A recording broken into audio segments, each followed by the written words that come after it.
Here we go. So hi everyone, I'm Susanna Björklund. I'm a trend analyst and a journalist and a designer. So I'm kind of a janitor in the field of design. So I do many things. And I am the mother of Signals, which is the official trend exhibition of Habitare. It's now the 5th year that I am curating it together with Sisse Colander and our team. What is Signals? Well, it is a world of its own, and it consists of 4 different worlds, 4 different themes. Each one of them has a name, each one of them is a wide selection of visual trends and colors, but at the same time it also goes deeper, because the thing is that, which I'm going to talk in detail within the next half an hour, is that no trend comes from nowhere. So it means that there's always something much deeper in the background. Societal trends, mega trends, and such. On top of these 4 worlds that we have, and Signals is about 310 square meters, so it's pretty big. On top of that, we also have a living room where guests are invited to sit down and relax. And we have some different spaces, like a biophilic space that we had last year, very green, and another space where one could take photos if you felt like it.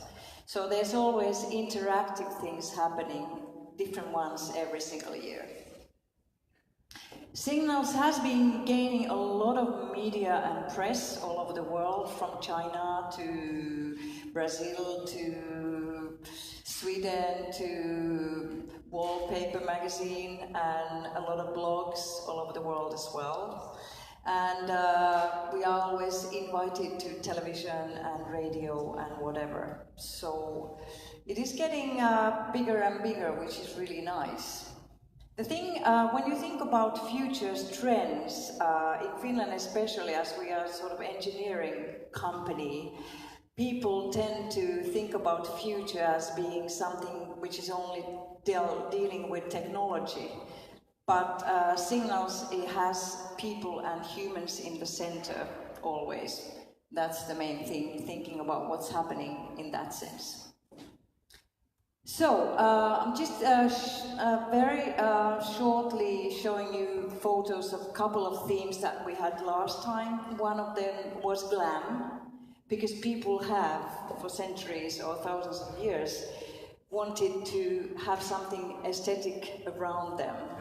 So that's something what we were going deeper into. But there's a lot of diversity these days, nowadays. You have transgender issues, and the world is getting much more open in that sense, which is really good. And you can tell artists always come across dealing with these matters that are in the air and the phenomena that are in the air. And there's definitely a playfulness coming back, and I will show you some more slides about that. But that was glam from last year, very colorful. Signals is very far from sort of minimalistic Scandinavian non-color space, as you can see. And then there was another theme last year, which was Renaissance, because there definitely seems to be a lot going on at the time, in the sense that gone are the days, luckily, where you're supposed to just go to university, study something and stick to that for the rest of your life. It has actually, there are some futurists saying that in the future young people are going to go through 7 different careers within their working years.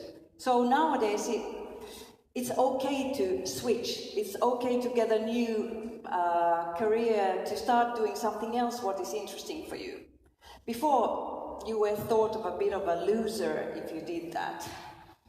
And there's a lot of renaissance going on in the sense too that there's a lot of innovations, really amazing material innovations that we'll be talking about a little bit too.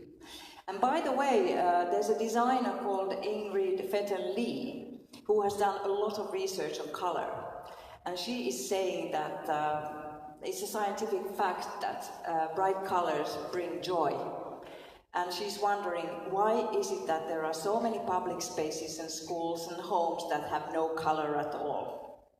Well, I'm asking the same question, but of course this is a matter of taste, as we know.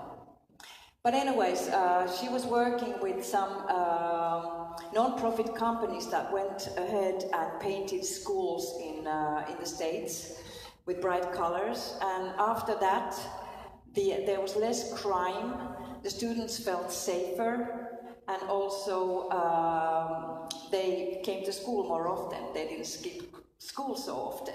So another thing for color. But that was our Renaissance.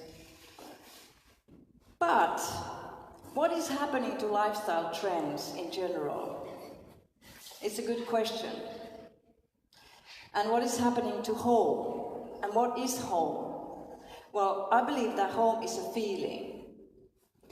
And there was a vast study in Helsinki Sanomat newspaper, and a really big one. And they were saying that own peace is the most important thing for people in their own home. And it is good to remember that spaces, whenever you enter a space, you always feel something about it. You either like it or you don't like it, but there's always a feeling behind it. And the world seems to be changing really fast, and people are thinking that if they make, and companies especially are thinking that if they make decisions, that are those decisions already yesterday's news, and is it too late, and what do I do because the world is in chaos?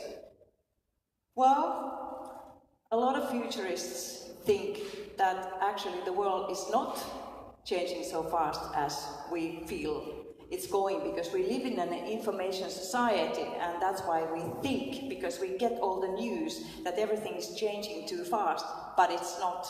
And what about people? If this guy, you can't really see him that well, but he has a beard, and if he walked into this room wearing a t-shirt and a pair of jeans, nobody would pay any attention. But that's a guy in a painting from Tintoretto in around 1570 or something.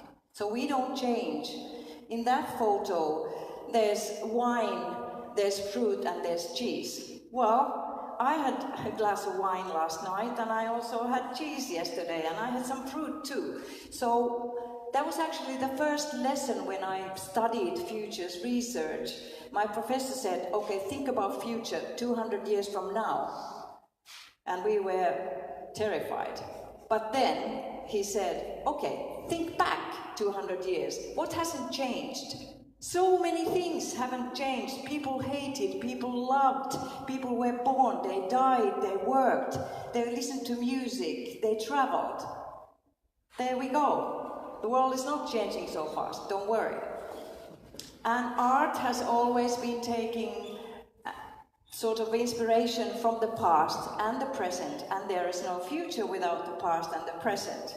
For instance, Romina Resia takes photos that are like paintings from the golden era of Holland, but at the same time there's always a hamburger or a can of Coke or popcorn in the photos. So that's what it is, that's what life is, it's a mixture of everything. But this chaos that we live in, what can we trust with the fake news?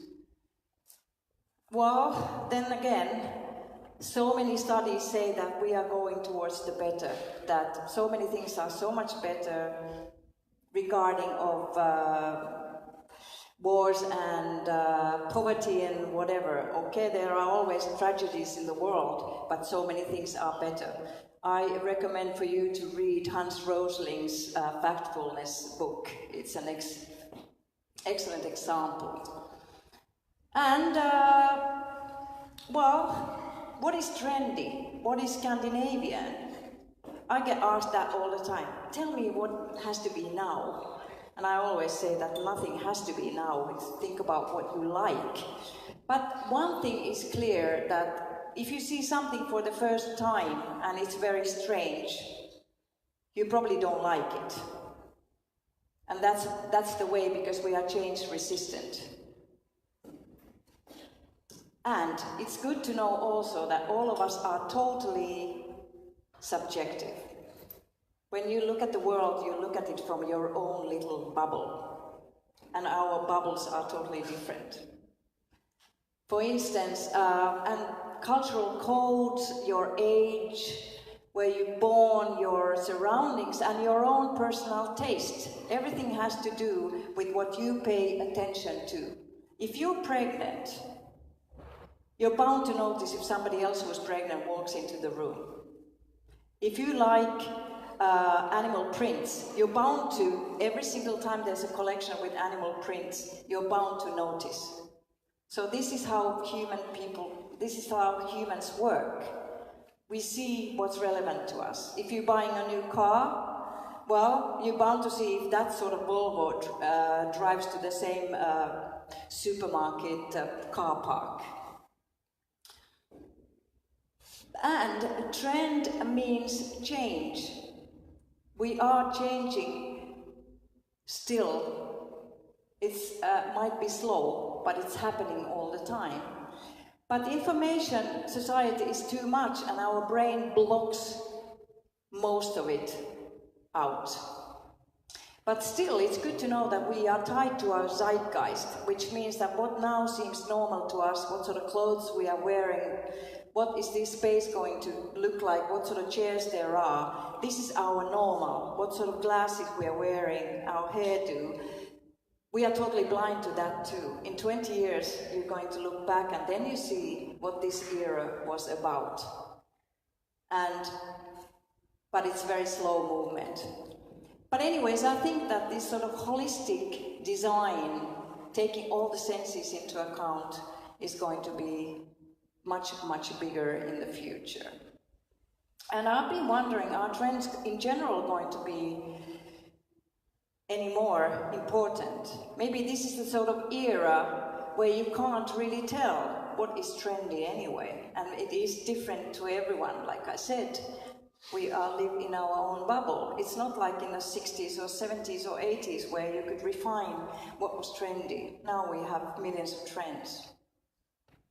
But what is interesting also is what is happening in the upcoming economical countries. I mean, rising economies like China and India, because they have their own roots, very rich roots, but at the same time they are totally aware of what's happening in the world, elsewhere, in Europe and Western world. I noticed this Cafe Palladio, which is a cafe. I noticed it first in social media. Then I was doing a speaker gig in India, and I had an opportunity to actually go and visit. And I was told the story that the owner is a Swiss-Italian woman who went to India, fell in love with a prince, a real one. Okay, the love didn't last, but anyways, she was still in love with India and stayed. Okay, the designer is a Dutch designer. She went to India too, didn't find a prince, but ended up staying there too. Okay, the cafe is in Jaipur. It's owned by a Swiss-Italian, designed by a Dutch designer. What is it? Is it an Indian cafe, or Swiss-Italian cafe, or a Dutch cafe? Okay, this is Signal's exhibition. At the same time, designed in Scandinavia. Is this Scandinavian design? This is us. We have very similar color scheme, very similar feeling to it. And this was in Finland. Is this Finnish design? I don't know anymore. Wei Wei Wang is a Chinese designer who designed a tofu design set. And when you look at it, because she was saying that the tofu that you buy in a supermarket is really bad and terrible, why do people even buy that? It's so easy to make your own tofu. So she designed a set to make her own tofu. But when you look at it, the sieve from bamboo is similar to what there has been for thousands of years. But at the same time, when you look at the set, it is totally contemporary and modern. So what is it? Is it Chinese design or is it Western design? So I'm wondering how trends are changing in that sense too in the future. Well then, megatrends. All of us are tied into megatrends deeply. And that affects design, how we live, how we work, everything. Urbanization is one of the biggest megatrends, of course.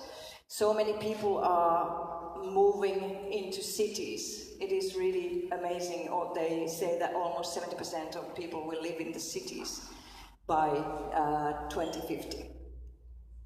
Well, you don't need to be a brain surgeon or a space, what do you call it, space something, research something. Rocket scientist was the word I was looking after. You don't need to be a rocket scientist to think what is going to happen to living. Probably flats and houses, our homes will be smaller because there's not that much space. They will be more expensive as well. And we need multi-functionality. We need diversity and innovative new solutions, how to store stuff. And maybe even a home that we can cycle with. Or, like Rian Cohen's has been designing, it's a stool, it's a it's a storage thing, and a room divider. You can just mix and match it the way you want. And there are other solutions for small homes in homes, or things that can be taken apart. And that's sustainable as well, because you can take apart all the pieces and recycle them. Or put a mirror in a corner. I'm asking, will quality issues become more important when there's less space? I hope so. Climate change, of course, we know that is the biggest megatrend there is. And now we are hoping that the temperature doesn't rise over 1.5 degrees. But even then, it is really amazing to think that 40% of the population in the Western world, and maybe even 65% of people, if you take developed countries alone, haven't heard of the word climate change. There is a dress that changes color if there's more pollution in the air. Quite handy. But luckily, and in Signals, we always try to look for positive things, because there are so many positive innovations happening all the time. There is a big rise of innovation and positive actions, like the recent climate strike, where 1.4 million people took part, starting from very young kids and students. It is very common to blame consumers. Oh, you should stop flying. Don't you dare have a car. I hope you are vegan, or otherwise you're a second-hand citizen. But there's also a movement which is very good, which is called guilt-free consumption, and that is throwing the ball to the companies. Companies should really be taking a lot of action as well. Of course, all of us should take part into the sustainable issues. And sometimes the sustainability is not even visible, but a lot of companies are doing stuff like trying to use less water and energy in the making. And giving work, because sustainability is a big thing. It's not just recycling. It's also about giving work to people who are, for instance, handicapped. And trying to do products so that they last. Finlayson is a Finnish company that gives Jesus bed linen guarantee for 50 years. That's something. And we have a lot of, nowadays, restaurants where there's no waste and stuff like that.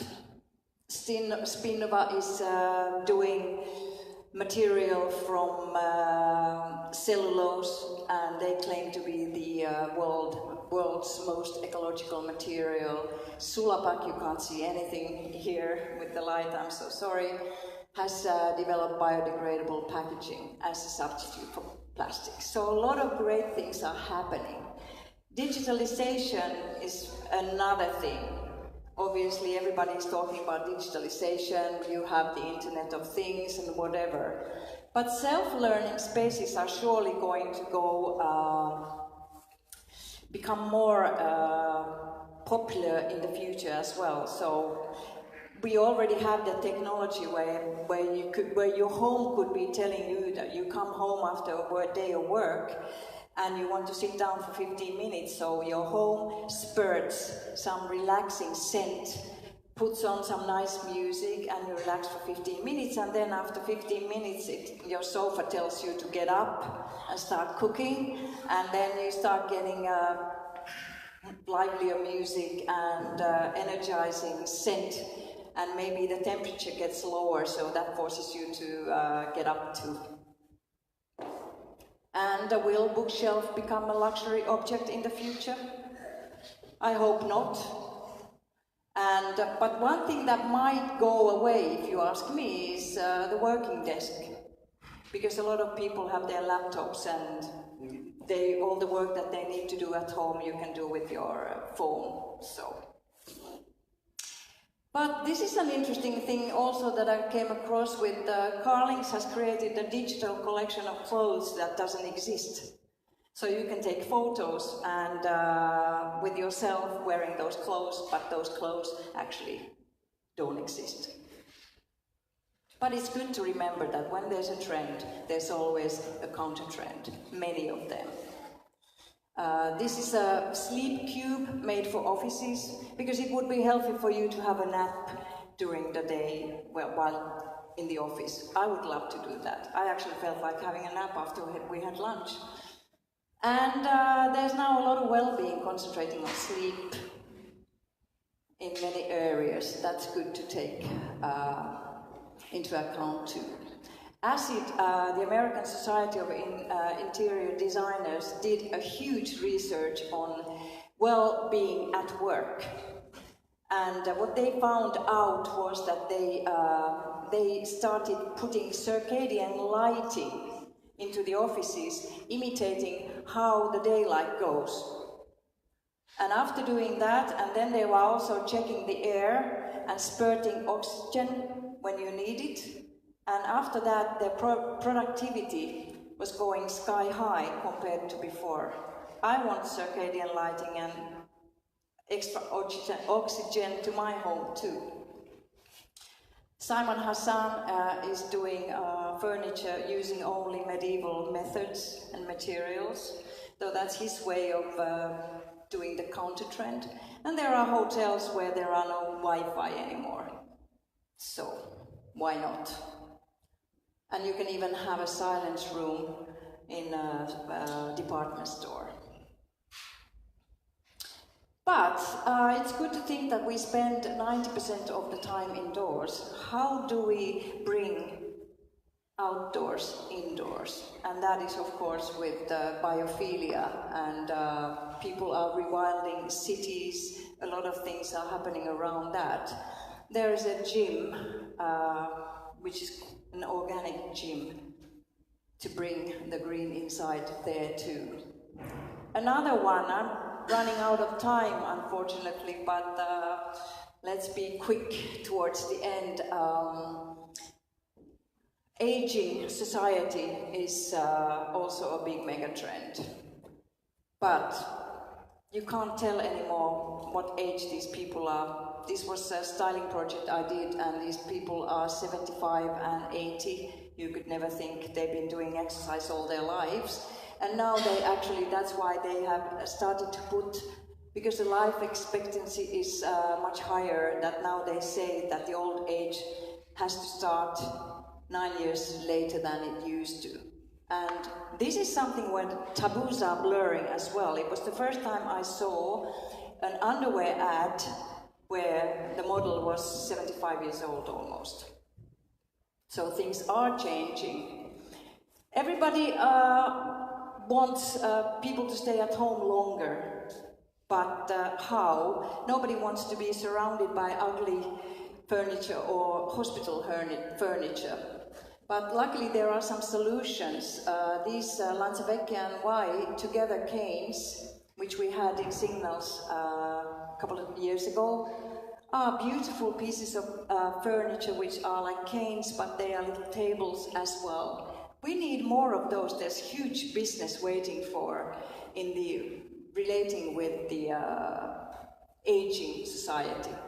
Also, Ilona Hoiblin is doing beautiful cutlery and winning awards for somebody who can't hold their, who don't have strength in their hands anymore. Before that would have been in a totally different fair. Nowadays you find these in design fairs. And age doesn't have to be old age. Möbelipojat founded their company doing beds when they were 13. Empathy is rising and I'm running out of time. So, what shall we do? 5 more minutes? 3. Okay, I try to hurry up. At least nobody's falling asleep yet, so that's a good sign always. Okay, futurists say also that we are going towards a more feminine and emotional society, and I actually believe that.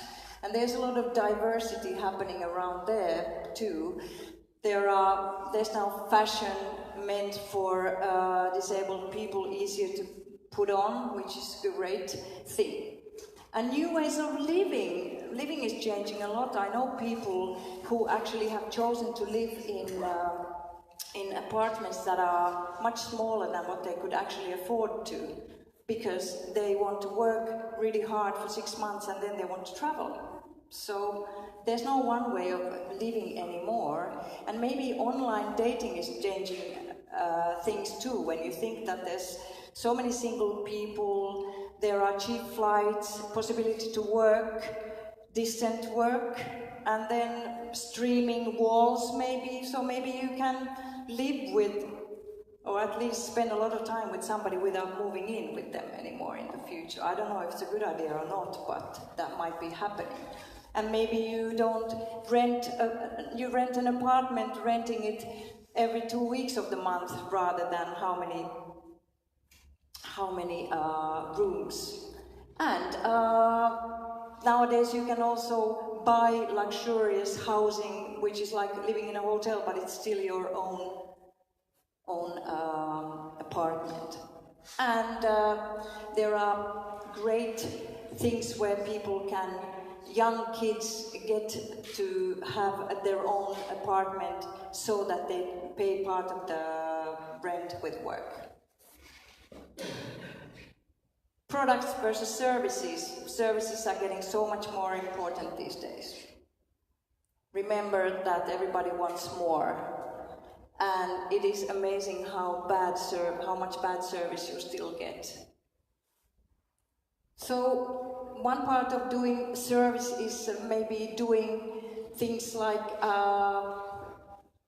mixing different companies together. For instance, in Berlin, you can actually get free metro rides if you buy certain sneakers, and you end up saving a lot of money. Or you can rent a dress in a hotel for the night, or buy even clothes in a hotel, or try on you have fitting rooms in a post office in Canada. Now, last but not least, just a couple of lifestyle trends before we finish.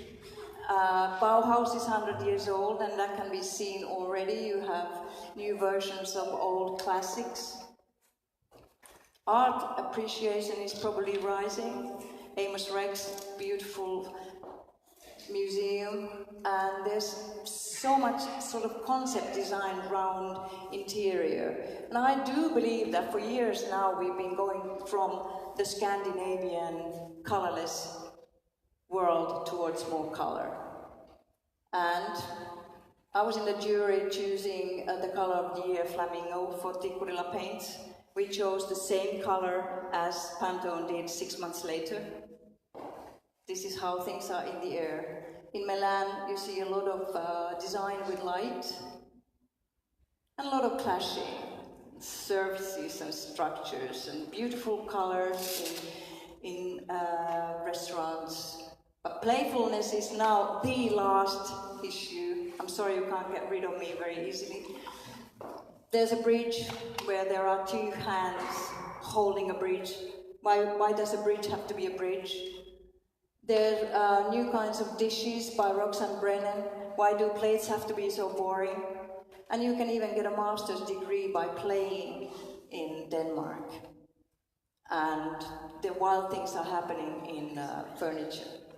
But we make the future, remember that. Thank you very much, and sorry.